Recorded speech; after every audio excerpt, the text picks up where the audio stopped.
Coucou YouTube, c'est Guts. Aujourd'hui, petite vidéo pour te parler d'une nouvelle offense d'arène qu'un viewer m'a conseillé. Alors, le nom du viewer, c'est Yuri, et je vais vous mettre en description évidemment le lien vers sa chaîne YouTube Cavalier War. Et vous allez voir, l'offense est complètement broken. On parle d'une budget Lucifer comp. Voilà. Rien que ça. C'est un counter, enfin un équivalent à Lucifer Léo. Et je vais te montrer un peu comment ça fonctionne. Alors attends, il était où là? Voilà. En gros, la strat, c'est de jouer un Konamiya très squishy contre les Tritons. Pourquoi? Parce que quel que soit le spell que fait Triton, Triton va taper Konamiya. Et si ton Konamiya est assez squishy, ton Triton va pouvoir lui trigger son boost ATB sur S3. Et en fait, tu vas gagner plus d'ATB avec le double Nemesis Wheel que ce que tu perds avec la réduc ATB de 35% du Triton. Et donc en gros, tu vas te retrouver avec un Konamiya qui, dans tous les cas, quel que soit le spell que fasse Triton, qu'il derp ou qu'il derp pas, va pouvoir cut et du coup boost ATB ton slow Lucian. Et comme on utilise un Carlos avec un lead to crit 24%, tu vas pouvoir avoir un Lucian qui aura pas besoin de speed et pas besoin de beaucoup de to crit. Donc du coup tu vas pouvoir mettre le maximum de dégâts possible en damage. Ensuite tu auras ton Carlos qui sera runé. Alors moi j'ai testé comme ça en vampire, j'aime bien en vampire. On a pensé aussi à des builds en fatal, triple attaque pour pouvoir vraiment imploser tout ce qui est kinky et mob haut qui vont survivre. Mais bon, pour l'instant avec les tests que j'ai fait, un triple attaque comme ça avec multi-hit attaque, ça fait déjà beaucoup de dégâts pour pouvoir gérer les mobs hauts qui pourraient survivre. Notamment voilà, du Abelio qui revient à la vie avec une Vanessa ou qui revient à la vie avec une Nana, des trucs comme ça. En vrai, avec ce genre de build, ça suffit déjà largement à les tuer. Puis j'aime bien avoir un petit stat de tankiness derrière pour assurer que le Carlos termine les fights. Tu vas voir, il y a beaucoup de fights en fait où Carlos, tu tues genre une ou deux targets à l'open et puis Carlos termine les cibles. Alors pourquoi Carlos dans cette compo? Tu vas voir, c'est vraiment une strat vraiment. Une strat 5 head, le mec est trop malin, vraiment Yuri c'est le boss du jeu, il est trop smart. En gros l'idée c'est que, tu vois genre le passif, le passif d'Abelio, en fait quand tu fais une AOE, son passif se trigger une fois par tour, enfin une fois par attaque tu vois. Donc en fait ce qui se passe c'est que même si tu tues plusieurs cibles, que tu mets le Abelio low, etc., le Abelio ne va gagner que 100% d'ATB. D'accord? Le problème, c'est que Carlos, lui, son passif se trigger à chaque target qui meurt. Donc ce qui va se passer, c'est que si je tue deux targets avec mon Lucian en face, le Carlos va gagner 200% d'ATB. C'est-à-dire que le Carlos va cut le Abelio. Donc en fait, dans ce cas de figure, par exemple, mettons que je tue et le Psamat et le Triton. Bah, ce qui va se passer, c'est que le Abelio va trigger son passif, mais c'est quand même Carlos qui va jouer avant, parce que Abelio va gagner 100% ATB, Carlos va gagner 200% ATB. Et avec le build en triple attaque, full multi de l'attaque, on va pouvoir aller directement terminer le Abelio et gérer le reste de la compo. Autre avantage, bon là tu vois que moi j'ai pas reruné mon Léo. Idéalement tu veux un Léo beaucoup plus offensif, hein, potentiellement un Vio Destroy. On avait pensé à un Vio Destroy avec Yuri et le chat Twitch quand on avait testé la première fois cette compo. Mais ouais, tu peux penser à build un Léo en, je dirais en Vampire Destroy. Parce qu'en gros l'idée c'est que tu vas tuer rapidement un truc avec ton Lucian, into ton Lucian et ton Konamiya vont tout de suite mourir parce qu'ils sont super squishy. Et derrière, c'est ton Carlos et ton Léo qui vont terminer le fight. Alors, avoir un Léo en destroy, ça peut être sympa pour venir à bout, tu vois. Bon, si jamais il y a un mob giga tanky, un Nigong, un Ariel, des trucs comme ça que t'arrives pas forcément à tuer tout de suite. Le fait d'avoir du destroy, ça va quand même pouvoir te débloquer la situation un peu plus rapidement. Et derrière, voilà, assurer que ton Léo ait un potentiel de solo pour pouvoir terminer les combats, même si ça se passe mal, d'accord? Et je vais te montrer à quoi ça ressemble en fight très rapidement. En fait, l'avantage de la compo, c'est juste que t'as pas besoin de runes. T'as pas besoin de runes parce que ton Konamiya, il a absolument pas besoin d'être tanky. Vu que, en fait, ton Konami n'a pas besoin de speed. Le seul truc, c'est qu'il a besoin d'avoir plus de speed que le reste de ta team.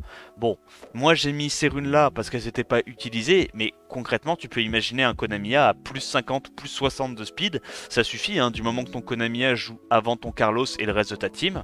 Et en fait, derrière, le Triton, bah, quel que soit le spell qu'il fait, il va trigger le Nemesis et tu vas jouer avant, d'accord? Ça, c'est l'idée. Donc, du coup, on va pouvoir imaginer en counter à cette offense-là des Tritons en speed dégâts crit attaque pour exploser les Konamiya. C'est une option, tu vois.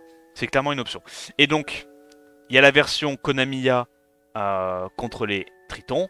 Et tu te doutes bien que dans la même logique, il y a la version Théon contre les Wunsa. Voilà, c'est exactement la même chose contre les Wunsa. Sauf que en fait, les Théons, tu les veux un tout petit peu plus tanky parce que Wunsa t'as plus fort que Triton de base sur ses coefficients. Donc en gros, tu fais un Théon un petit peu plus tanky, toujours double Nemesis Wheel, toujours squishy.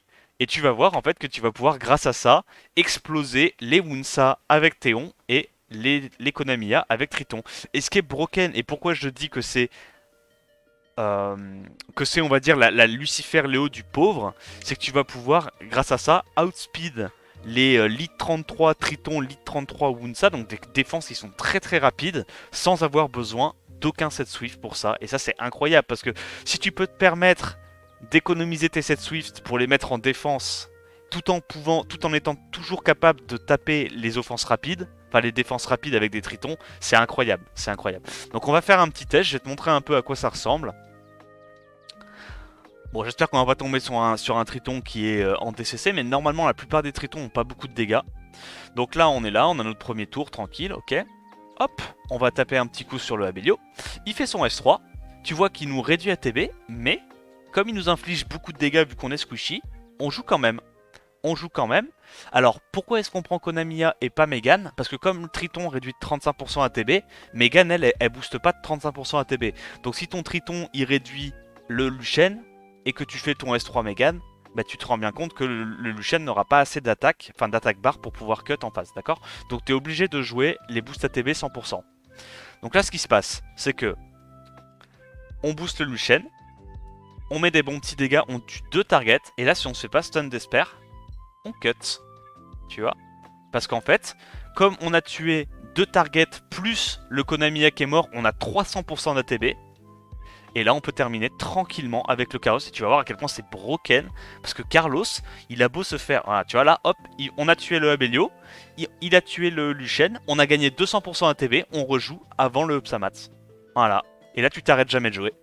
Tu t'arrêtes jamais de jouer. Tu termines la game comme ça avec ton Carlos. Du coup, trop fort. Genre vraiment, ça, ce genre d'offense, c'est incroyable pour toute personne qui rush. Parce qu'en fait, dès que tu vas voir un lead 33, c'est free win. Dès que tu vois le lead 33... Triton, bon évidemment Lead 33 Triton, Lead 33 Wunsa, donc il y en a quand même beaucoup. Je dis pas que c'est toutes les devs que tu vas te taper en Rush Hour, parce que bah, la plupart il y aura des LD broken aussi, mais tu vois, pour ce genre de dev, hop là, tu tues 2 personnes, tu cuts, et là tu ne t'arrêtes jamais de jouer, hein. Tu ne t'arrêtes juste jamais de jouer. Je pense qu'on va aller gérer la nana.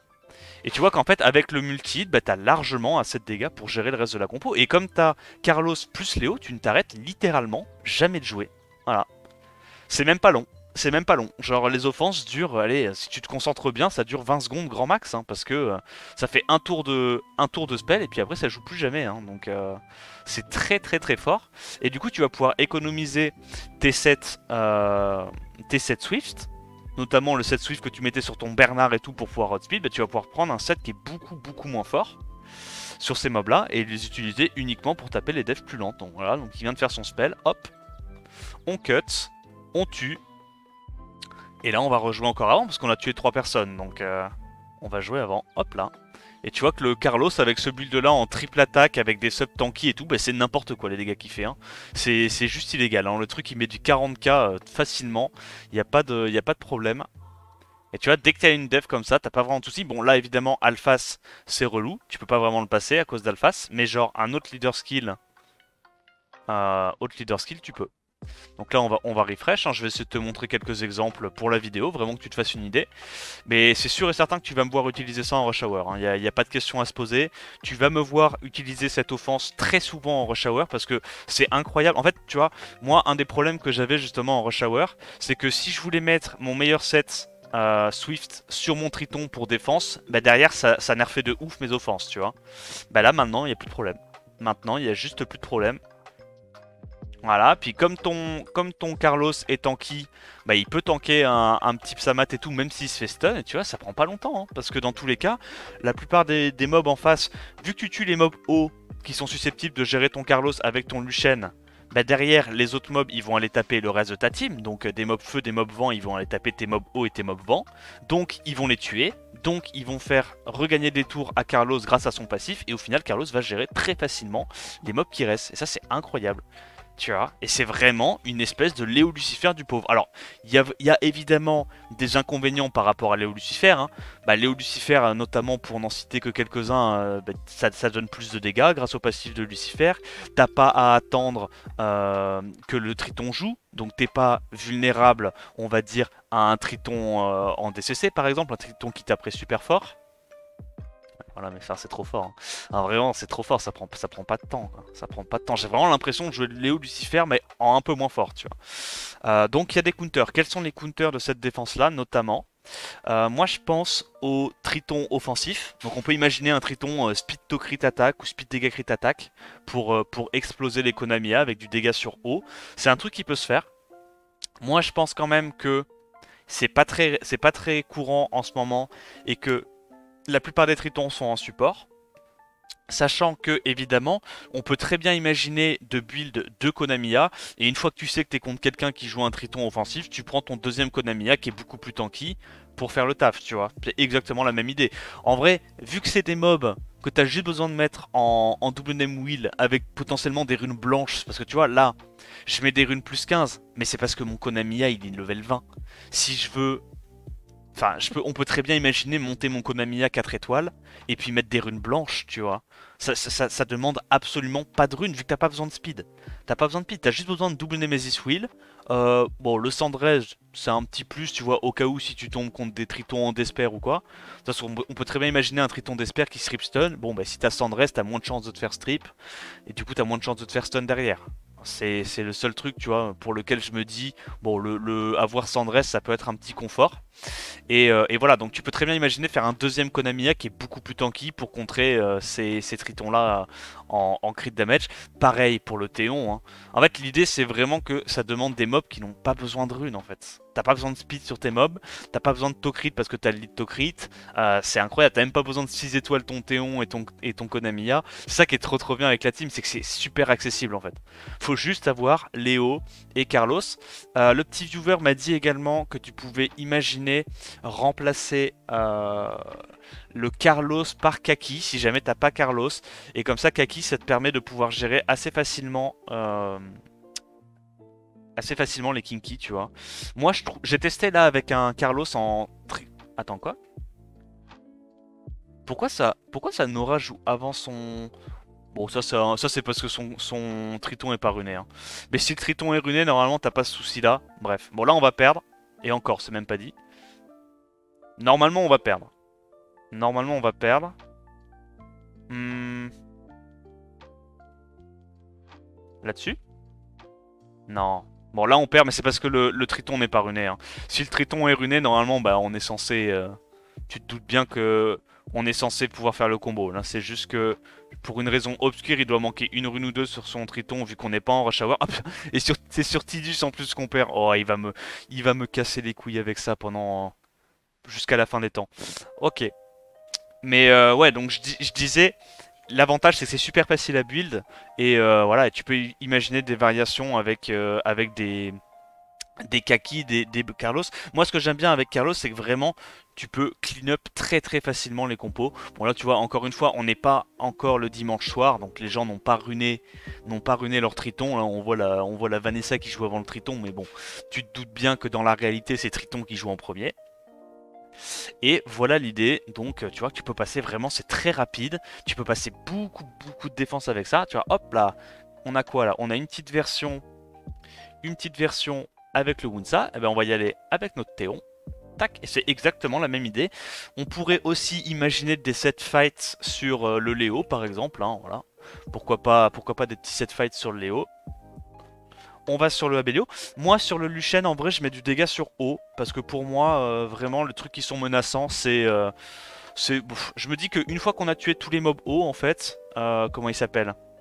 Une fois qu'on a tué tous les mobs hauts, Carlos est censé terminer tranquillement le fight, tu vois. Là on fait ça, hop, on est stacké, ouais, on met des bons dégâts là-dessus. Et là tu vois, il faut imaginer qu'un Léo beaucoup plus offensif va vraiment nous permettre de gérer plus facilement les Kinky, tu vois. Mais là déjà, tu vois que vu qu'on a full attaque, le passif chargé et du multi, de l'attaque sur nos artefacts, ben en fait le Carlos met quand même des très bons dégâts sur le Kinky et on le gère assez facilement. C'est pour ça que je suis parti sur un build triple attaque sur Kinky, sur Carlos, parce que en vrai c'est plus utile pour gérer les Kinky et c'est plus utile pour gérer les mobs hauts qui pourraient survivre, parce que comme ça tu dépends pas des crits, tu vois, dans tes damages. Avec un build comme ça, ben t'as pas. Bon là, j'ai un peu trollé. J'ai un peu trollé. J'ai pas vu qu'il fallait changer, qu'il fallait remettre Konamiya, my bad. Mais voilà, bon, tu mets Konamiya quand il y a Triton et tu mets Théon quand il y a Wusa. Merde, pas que je me trouve de compo, j'en ai tellement. Voilà. J'espère que cette vidéo t'aura été utile. Je me dis que c'est quand même une version un petit peu plus accessible parce que bah, là, il y a que 2 5 nats dans la compo, là où l'offense avec Verad, il y en avait 4. Les deux compos sont quand même bien complémentaires parce qu'il y a plein de trucs que tu pourras pas taper avec ça parce que c'est trop tanky, parce qu'il y a des LD et tout, que tu pourras taper finalement avec la compo Verad et Ritesh. Donc je me dis voilà, c'est un bon complément. Je pense que Verad Ritesh, cette compo et une petite Samat Luchen, ça te permettra de taper à peu près tout ce qui est assez rapide. Et puis après, bah, pour le reste, il y aura d'autres combos. Hein, donc voilà. J'espère que la vidéo t'a plu. Si c'est le cas, n'hésite pas à liker, commenter et t'abonner à la chaîne. Partage autour de toi si tu veux propager cette compo, parce que je pense vraiment que c'est une compo qui va changer la méta. C'est vraiment trop bien pensé de la part de Yuri. N'hésite pas à aller sur la chaîne YouTube de Yuri, franchement il le mérite. Il va commencer son YouTube pour l'occasion, donc va t'abonner à sa chaîne, ça lui fera plaisir. Puis honnêtement, pour le récompenser de cette compo 5 head, je pense qu'il le mérite. Voilà, c'est tout pour moi. En attendant la prochaine vidéo, je te dis à plus. Ciao ciao.